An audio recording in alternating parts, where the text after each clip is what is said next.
Kasih karunia dan damai yang daripada Allah Bapa dan dari anaknya Tuhan Yesus Kristus menyertai kamu sekalian. Amin.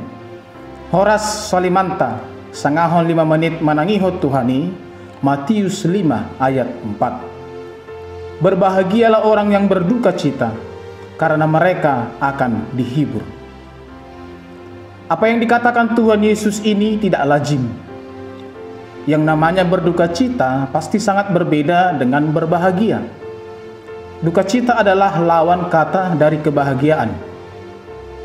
Biasanya yang dikatakan berbahagia adalah orang-orang yang sedang mengalami hal-hal yang menyenangkan, bukan kedukaan. Lalu mengapa orang yang berduka cita justru disebut berbahagia oleh Tuhan Yesus? Konteks nas ini berbicara tentang kerajaan Allah. Duka cita yang dimaksudkan oleh Kristus dalam ayat ini adalah duka cita spiritual, yakni duka cita karena menyadari keterbatasan diri kita. Berduka cita karena dosa, berduka cita karena kejahatan, berduka cita karena telah kehilangan kebenaran. Kita berduka cita karena kita tidak mampu untuk hidup menyenangkan hati Tuhan. Kita tidak mampu hidup kudus. Maka pertanyaan yang sangat penting bagi kita adalah, berapa seringkah kita menangisi dosa kita dan kelemahan diri kita? Tak sedikit yang merasa tenang dan mungkin tertawa bergembira ketika dia hidup dalam kegelapan dosa. Merasa tidak ada yang hilang dan tidak ada yang perlu ditangisi di sana. Padahal sebenarnya kita telah kehilangan banyak hal, bahkan bisa kehilangan kehidupan kekal kita. Menyadari ketidaklayakan di hadapan Tuhan akibat dosa-dosa yang kita perbuat akan menimbulkan rasa duka cita yang begitu mendalam bagi seseorang. Kita tidak akan bersuka cita karena dosa-dosa kita. Kita akan meratap dan berduka karena sadar bahwa jalan-jalan kita sudah jauh dari kebenaran dan telah melukai hati Tuhan. Karena hidup kita sudah tidak kudus lagi. Duka cita semacam ini akan beroleh penghiburan dari Tuhan, yaitu berupa pengampunan dan kehidupan kekal. Orang yang sadar bahwa dirinya terbatas dan berduka cita karenanya, lalu dia bergantung kepada Allah, maka orang seperti ini bahagia karena dia akan mendapatkan pertolongan dan penghiburan Allah yang tidak terbatas. Sikap hati yang sedih karena ketidakmampuan kita sangatlah penting. Kesedihan itu membuat kita datang kepada Allah.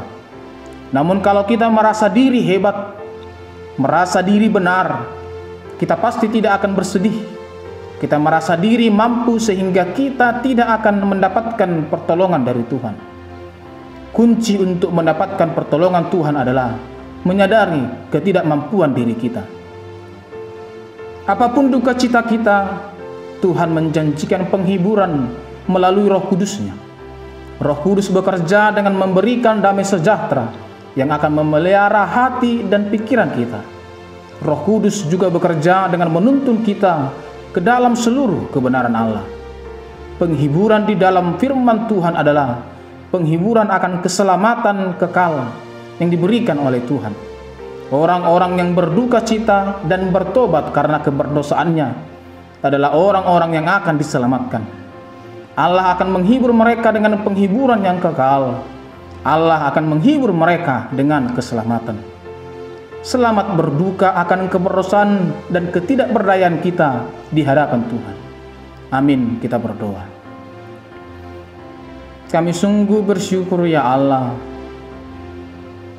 di dalam memulai hari-hari kami, firman-Mu mengingatkan kami akan kebenaran kehidupan ini, bahwa kedukaan yang kami alami bukanlah persoalan kedagingan, tapi justru terlebih persoalan spiritual.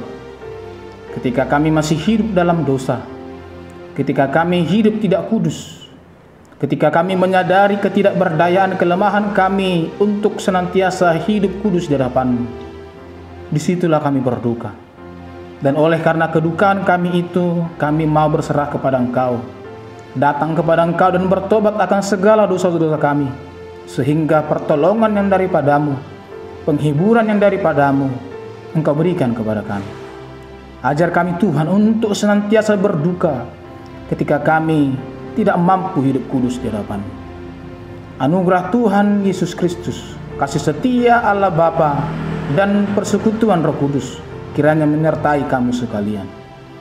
Amin.